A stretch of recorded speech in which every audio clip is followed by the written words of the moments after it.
नमस्कार, भारत 24 देख रहे हैं आप और आपके साथ मैं हूं सुरभि तिवारी।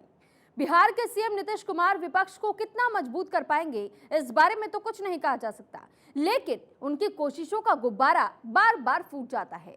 बिखरा हुआ विपक्ष क्या नीतीश के समर्थन में एक मंच पर आएगा? ये ऐसा सवाल है जिसका जवाब फिलहाल किसी के पास नहीं है। नीतीश पूरे देश में नेताओं से मिल रहे हैं। आज वो महाराष्ट्र के दौरे पर थे। उद्धव ठाकरे और शरद पवार से उन्होंने मुलाकात की और इन बैठकों का नतीजा क्या होगा ये देखना होगा। लेकिन महाराष्ट्र में बीजेपी पर निशाना साधने के चक्कर में नीतीश उद्धव ठाकरे पर ही हमला बोल गए। उधर उड़ीसा के सीएम नवीन पटनायक ने भी पीएम मोदी से मुलाकात की है, जिसके बाद से उन्होंने कहा है कि बीजेडी अकेले ही चुनाव लड़ेगी, मतलब तीसरे फ्रंट की कोई संभावना नजर नहीं आ रही है। ये रिपोर्ट देखिए।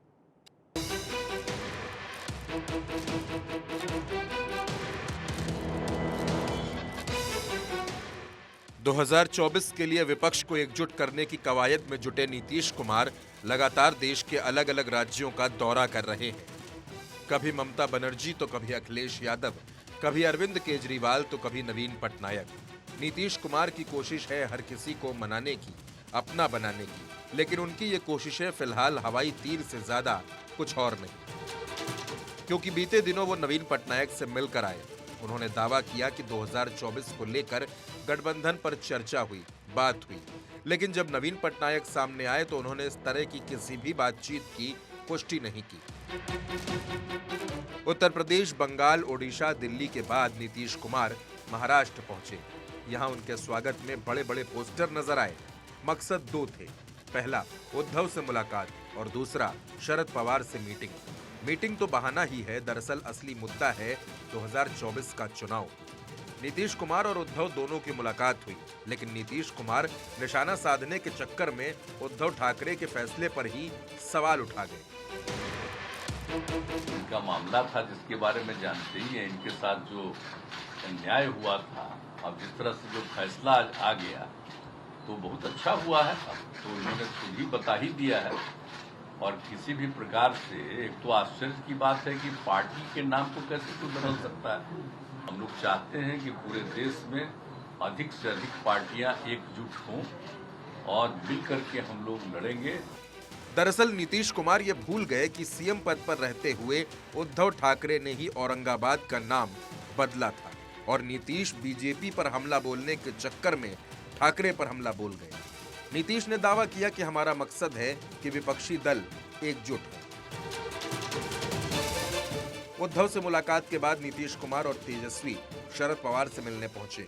यहां भी दोनों नेताओं ने प्रेस कॉन्फ्रेंस की। इधर मुंबई में नीतीश कुमार 2024 की तैयारी में जुटे थे, तो उधर दिल्ली में नीतीश के सबसे पुराने वफादार रहे पूर्व केंद्रीय मंत्री आरसीपी सिंह ने बड़ा झटका देते हुए बीजेपी की सदस्यता ले ली।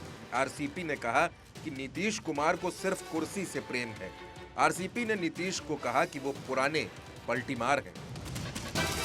तो देश कहां चला गया और बिहार आज भी कहां? पहले क्या बात करते थे वो? जब भी उनके पास जाइए कहेंगे मैं बिल्कुल क्राइम के खिलाफ हूं, करप्शन के खिलाफ हूं।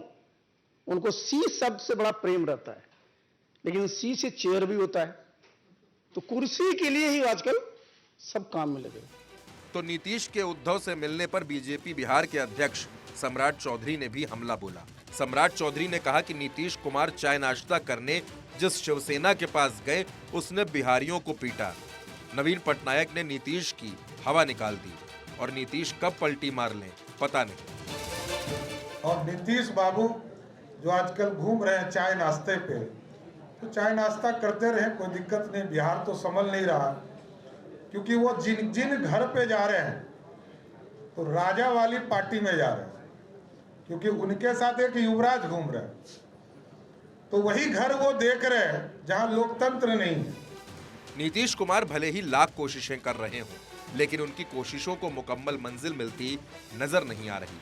विपक्ष में इतने मतभेद हैं जिसे दूर करके सबको एक मंच पर ला पाना नीतीश के लिए बेहद मुश्किलों भरा है। Bureau report, Bharat 24।